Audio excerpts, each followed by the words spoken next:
അങ്ങനെ ഞങ്ങൾ പുതിയ യാത്ര തുടങ്ങുകയാണ് കേട്ടോ. സൗദി അറേബ്യ ബ്ലോഗ്സാണ്. ഇപ്രാവശ്യം ഞങ്ങൾ യാത്ര പോകുന്നത് ഒരു വലിയൊരു ജേണിയാണ്. ദമാം ടു ജോർദാനിലേക്കാണ് പോകുന്നത്. ജോർദാൻ്റെ ബോർഡർ, ജോർദാനും പിന്നെ തബൂക്ക്, പിന്നെ അതോടൊപ്പം സൗദി അറേബ്യയുടെ പുതിയ സിറ്റിയായ നിയോം, അവിടെയൊക്കെയാണ് ഇപ്രാവശ്യം നമ്മൾ ഈ യാത്ര പോകുന്നത്. അത് വാഹനത്തിലാണ് പോകുന്നത് കേട്ടോ. ഇപ്പോൾ അതിൻ്റെ ഭാഗമായി ഞാനിന്ന് യാത്ര സ്റ്റാർട്ട് ചെയ്തു. ഞങ്ങളങ്ങനെ ദമാമിൽ നിന്ന് ബൈ റോഡ് ഇപ്പോൾ ജോർദാനിലേക്കാണ് പോകുന്നത്. ഇപ്പോൾ ജോർദാനിലേക്ക് പോകുന്ന വഴിയിൽ ആദ്യത്തെ ഒരു സിറ്റിയിലാണ് നമ്മൾ നിർത്തിയിട്ടുള്ളത്. ആദ്യത്തെ സിറ്റി എന്ന് പറയുമ്പോഴത്തേക്കും അഫ്രൽ ബാത്തിൻ ആണ്. അപ്പോൾ അഫ്രൽ ബാത്തിൻ എത്തുന്നതിന് മുന്നേ ആയിട്ട് ഒരു 20 കിലോമീറ്റർ ഇപ്പുറത്തായിട്ട് അഫ്രൽ ബാത്തിൻ്റെ എയർപോർട്ടായ കൈസുമ എന്ന് പറയുന്ന സ്ഥലമാണ് ഇപ്പോൾ എൻ്റെ പുറകിൽ നിങ്ങളിങ്ങനെ കാണുന്നത്. അപ്പോൾ അറൗണ്ട് 1800 കിലോമീറ്ററാണ് ദമാമിൽ നിന്ന് ജോർദാനിലേക്കുള്ളത് കേട്ടോ. നമ്മളിപ്പോൾ ജോർദാനിലേക്ക് യാത്രയിലാണ്. ജസ്റ്റ് ഒരു ബിഗിനിങ് മാത്രമേ ആയിട്ടുള്ളൂ, ഒരു 400 കിലോമീറ്റർ ആയത്തുള്ളൂ. അപ്പോൾ നമ്മളിനി ഇടയ്ക്കിടയ്ക്കുള്ള സിറ്റികൾ കാണിക്കാം. അപ്പോൾ ഇനി ഇവിടുന്ന് അഫ്രൽ ബാത്തിൻ കഴിഞ്ഞ് അടുത്ത സിറ്റി എന്ന് പറഞ്ഞാൽ റഫായിലേക്കാണ്. അതാകുമ്പോഴത്തേക്ക് അറൗണ്ട് 800 കിലോമീറ്റർ ആവും. പക്ഷേ അവിടെ നിന്ന് പിന്നെയും 1000 കിലോമീറ്റേഴ്സ് ഉണ്ട് നമ്മൾ ജോർദാനിലെത്തുമ്പോൾ. എല്ലാവർക്കും ഒരു ട്രാവൽ ടെക്കിൻ്റെ പുതിയ വീഡിയോയിലേക്ക് എല്ലാവർക്കും സ്വാഗതം. ഇപ്രാവശ്യം ഞങ്ങൾ ബൈ റോഡ് ബൈ വെഹിക്കിളിലാണ് നമ്മൾ പോകുന്നത് കേട്ടോ. അത് ഈ കാണുന്നതാണ് കൈസുമ. ഞങ്ങളുടെ എൻ്റെ തൊട്ട് ബാക്കിൽ കാണുന്നതാണ് കൈസുമ കേട്ടോ. കാണുന്നുണ്ട് അൽ കൈസുമ. നിങ്ങൾക്ക് ഇവിടെ കാണാം അഫ്രൽ ബാത്തിൻ സ്ട്രൈറ്റ് റൈറ്റിലോട്ട് തിരിഞ്ഞു കഴിഞ്ഞാൽ എയർപോർട്ടാണ്. അഫ്രൽ ബാത്തിൻ്റെ എയർപോർട്ടാണ് ഈ കൈസ്മ എന്ന് പറയുന്ന ഭാഗത്ത്. ഇപ്പോൾ ഏതാണ്ട് നേരം സന്ധ്യയോട് അടുത്തിട്ടുണ്ട്, മഗ്രിബ് സലയോട് അടുത്തു. ഈ റോഡെന്ന് പറഞ്ഞാൽ ഭയങ്കര ട്രെയിലറുകളുടെ അതിപ്രസരമാണ് കേട്ടോ. ഇതൊരു മെയിൻ റോഡാണ്. അതായത് കൂടുതൽ വാഹനങ്ങളും ജോർദാനിലേക്കും സിറിയയിലേക്കും പോകുന്നത് ഈ റോഡ് വഴിയാണ്. അപ്പോൾ അത് കാരണം കണ്ടില്ലേ, നിറച്ച് ട്രെയിലേഴ്സ് മാത്രമേ ഉള്ളൂ, കാറുകൾ കുറവാണ്. പിന്നെ അവധി സമയം കൂടെ ആയതുകൊണ്ട് വാഹനങ്ങൾ കുറച്ചധികം ജോർദാനിലേക്ക് പോകുന്ന ആൾക്കാർ കേട്ടോ. എന്തായാലും ഇപ്പോൾ നമ്മുടെ ജേണി തുടരുകയാണ്. ഇനി ഇടയ്ക്കിടയ്ക്കുള്ള സിറ്റികൾ ഞാൻ നിങ്ങളിങ്ങനെ കാണിക്കാം. കുട്ടികളും ഒക്കെ ഉണ്ട്, എല്ലാവരും ഇങ്ങനെ വാഹനത്തിൽ ഇരുന്ന് ഉറങ്ങും. നമ്മുടെ യാത്ര ലോങ് ജേണി ആയതുകൊണ്ട്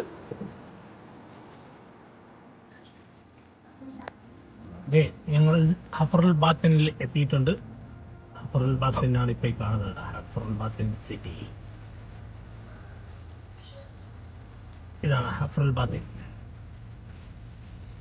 ഇവിടെ നിന്ന് അങ്ങോട്ട് അഫ്രൽ ബാത്തിൻ സിറ്റി സ്റ്റാർട്ട് ആവുകയാണ് കേട്ടോ.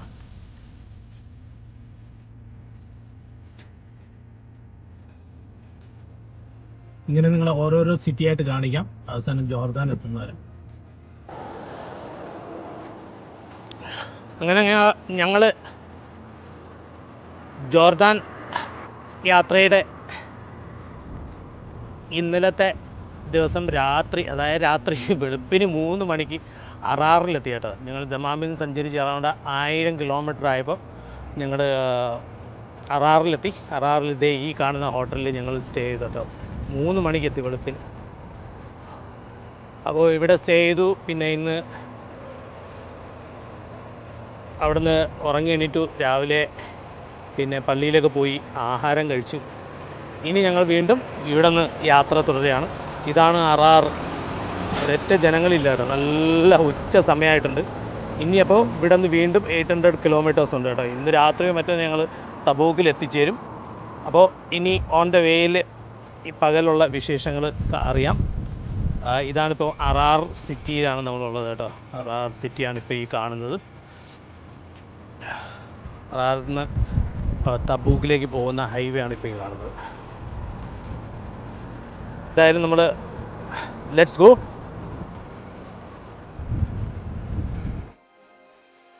ഇപ്പോൾ ഞങ്ങൾ എത്തിയിട്ടുള്ളത് അറാറിൽ നിന്ന് തിരിച്ച് കുറച്ച് ഒരു 100 കിലോമീറ്റർ പോയപ്പോഴുള്ള ഒരു മരുഭൂമിയാണ് ഞാൻ കാണിച്ചത്. മരുഭൂമിയിൽ നല്ല പച്ചപ്പ് കണ്ടുകൊണ്ട് ഇങ്ങനെ കാണിച്ചു കേട്ടോ. ഇത് അൽജോഫിനടുത്ത് വരും. അൽജോഫിനടുത്തുള്ള സ്ഥലങ്ങളൊക്കെ നല്ല കുറച്ച് കൃഷിക്ക് പറ്റിയ ഇടങ്ങളാണ്. അതായത് മരുഭൂമിയിൽ നമ്മൾ ദൂരെ നിന്ന് കാണാൻ പറ്റുള്ളൂ കേട്ടോ. അടുത്ത് പോയി അത് കാണിക്കാൻ പറ്റില്ല. എന്ന് പറഞ്ഞാൽ അവിടെ കമ്പിവേലി കെട്ടിയിരിക്കുക, അത് കാരണം പോകാൻ പറ്റില്ല. ആ ഭാഗം എന്ന് പറഞ്ഞാൽ നല്ല പച്ചപ്പ്, ഒരു തണലുമില്ല, ഒന്നുമില്ല, ഒരു ഷെയ്ഡ് കെട്ടിയിട്ടൊന്നുമില്ല. ഇവിടെ ഒരു മനുഷ്യൻ ആടുജീവിതം നയിക്കുന്നത് കണ്ടില്ലേ? ആടുജീവിതം ഒന്നുമില്ലാത്തൊരു മരുഭൂമിയിൽ ഒരു മനുഷ്യനോ ഒന്നുമില്ല. ആകെ പോകുന്ന വാഹനങ്ങൾ മാത്രമാണ്. വല്ലാത്തൊരവസ്ഥ എന്നൊക്കെ. വാഹനങ്ങളും അത്രയ്ക്കൊന്നുമില്ല, ചെറിയ എമൗണ്ട് വാഹനങ്ങൾ മാത്രമേ പോകുന്നുള്ളൂ. എങ്ങനെ മനുഷ്യരവിടെ ജീവിക്കുന്നതൊന്നും ഒരു പിടുത്തമില്ല. എന്തായാലും സമ്മതിച്ചു കൊടുക്കണം കേട്ടോ. ചൂടത്തും തണുപ്പത്തും ഒക്കെ ആയിട്ട് അവിടെ ജീവിക്കുന്നു. അതൊക്കെ കുറേ മരങ്ങൾ വെച്ച് പിടിപ്പിച്ചിരിക്കുക. ഇതൊക്കെ ഒലിവ് മരങ്ങളാണ് കേട്ടോ. കൂടുതലും ഒലിവ് മരങ്ങളാണ് ഈ കാണുന്നത്. നമ്മൾ ഇനി അങ്ങോട്ട് പോകും തോറും ഒലിവ് മരങ്ങൾ നിങ്ങളെ ഞാൻ കാണിക്കാം. എന്തായാലും നമ്മുടെ യാത്ര വീണ്ടും തുടരാം. ഇപ്പം ഞാനുള്ളത് സക്കാക്ക സിറ്റി സെന്ററിലാണ് കേട്ടോ. എൻ്റെ ഈ പുറകിൽ ഇങ്ങനെ കാണുന്നതാണ് സക്കാക്ക സിറ്റി സെന്റർ. ഒരു രസമുണ്ട് കേട്ടോ. കുറച്ചൊരു ചെറിയ മലയും അങ്ങനെ കാര്യങ്ങളൊക്കെ ആയിട്ടാണ്. നല്ല ഉച്ച സമയമാണ്, കണ്ണ് തുറക്കാൻ പറ്റില്ല. അതുപോലെ തന്നെ എൻ്റെ കണ്ണ് പഴുത്ത് അളിഞ്ഞിരിക്കുകയാണ് കേട്ടോ. ഇന്നലെ ഉറങ്ങാത്തതുകൊണ്ട് കണ്ണ് മൊത്തം നീരടിച്ച് കണ്ണിന്ന് ഭയങ്കര ചൊറിച്ചിലും, ഒരു രക്ഷയില്ല. മരുന്നൊക്കെ ഒഴിച്ചൊഴിച്ച് ഇങ്ങനെ പോവാണ്. ഇതാണ് സക്കാക്ക സിറ്റി കേട്ടോ. നിങ്ങൾ കണ്ടല്ലോ, ഈ കാണുന്ന സക്കാക്ക സിറ്റി. ഇല്ല കേട്ടോ, ഞാൻ നേരത്തെ നിങ്ങളുടെ അടുത്ത് പറഞ്ഞ ഒരു ചെറിയൊരു സിറ്റിയാണ് കേട്ടോ സക്കാക്ക സിറ്റി. Very small. വീണ്ടും ഇവിടെ നിന്ന് നമ്മളിങ്ങനെ ഹൈവേയിൽ കയറുന്നതാണ്. ഇത് സിറ്റിക്കകത്തേക്ക് ഇങ്ങനെ വന്നു. സിറ്റിക്കകത്തുകൂടിയാണ് ഹൈവേ പോകുന്നത്. അതുകൊണ്ടാണ് ഇങ്ങോട്ടുള്ള ഗ്രാമപ്രദേശങ്ങളിലെല്ലാം അങ്ങനെയാണ്. ഹൈവേ സിറ്റിക്കകത്തുകൂടിയാണ് ഇങ്ങനെ പോകുന്നത്.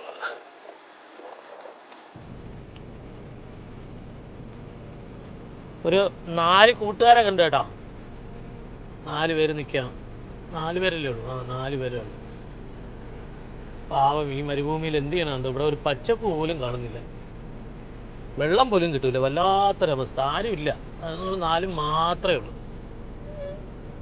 ഉണങ്ങി ഒട്ടി വലിഞ്ഞ 4 ഒട്ടകങ്ങളും. കഷ്ടം.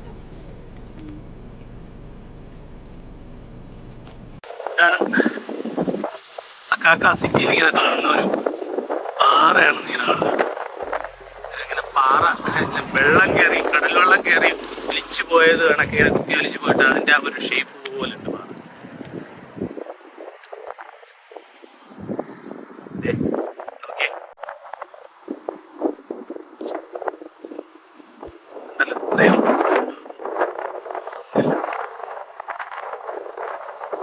ഇപ്പൊ നമുക്കിനി മുന്നിലോട്ടുള്ള ഗ്രാമപ്രദേശങ്ങളും സിറ്റിയൊക്കെ കാണാം. ഈ കാണുന്നത് ഒലിവ് മരങ്ങളാണ് കേട്ടോ. ഈ ഒലിവുണ്ട് കേട്ടോ, നിങ്ങൾ കാണാം. ചെറിയ ഒലിവ്, ഇത് പാകമായിട്ടില്ല, ചെറുതാണ്. ഒലിവ് മരമാണ്. ഇത് സീസണല്ല. കൂടുതൽ ഒലിവ് മരങ്ങൾ ഇങ്ങനെ റോഡ് സൈഡിൽ നിറഞ്ഞു നിൽപ്പുണ്ട്. ഈ കാണുന്ന എല്ലാ ഒലിവ് മരങ്ങളാണ്. ഒലിവിനുള്ള നല്ല കാലാവസ്ഥയാണ്. വലിയ ചൂടുമില്ല, വലിയ തണുപ്പുമല്ല. തണുപ്പുണ്ടാകും തോന്നുന്നു, പക്ഷേ കാലാവസ്ഥ നല്ല കാലാവസ്ഥയാണ്. കണ്ടില്ലേ, ചെറിയ ഒലിവിങ്ങനെ വീട്ടിൽ കാഴ്ച തുടങ്ങിയിട്ടേ ഉള്ളൂ. ആവശ്യം പോലെ മരങ്ങൾ ഇങ്ങനെ റോഡ് സൈഡിൽ ഭംഗി കൂട്ടാൻ വേണ്ടിയിട്ട് ഇങ്ങനെ വെച്ച് പിടിപ്പിച്ചിട്ടുണ്ട്. ഇതിൻ്റെ കായ്കൾ പറിച്ചെടുക്കുമെന്ന് എനിക്കറിയില്ല. എവിടെയൊക്കെ കാണുന്നത് അപ്പോൾ കുറച്ച് നല്ല പച്ചപ്പുള്ള സ്ഥലമാണ്. എനിക്കൊന്നും അത്ര വലിയ ചൂടില്ലാത്ത സ്ഥലമാണെന്ന് തോന്നുന്നു. നമുക്ക് അത്ര ചൂട് വലുതായിട്ട് ഫീൽ ചെയ്തില്ല, എന്നാലും ചൂടുണ്ട്. പക്ഷേ ഹ്യൂമിഡിറ്റി ഇല്ല. ദമാം കോപ്പാറിലുള്ളത് പോലുള്ള ഒരു ഹ്യൂമിഡിറ്റി ഫീൽ ചെയ്തില്ല. ഇതാണ് ഒലിവ് മരം. ഇനി അങ്ങോട്ട് ചെല്ലുന്നവരും നല്ലതുപോലെ കൂടുതൽ ഒലിവ് മരങ്ങൾ നമുക്ക് കാണാൻ പറ്റും. പക്ഷെ അവിടേക്ക് എത്തുമ്പോൾ നേരെ കിട്ടും, അതാണ് പ്രശ്നം. എല്ലാ ഒലിവ് മരങ്ങൾ ആവശ്യം പോലെ ഉണ്ട്.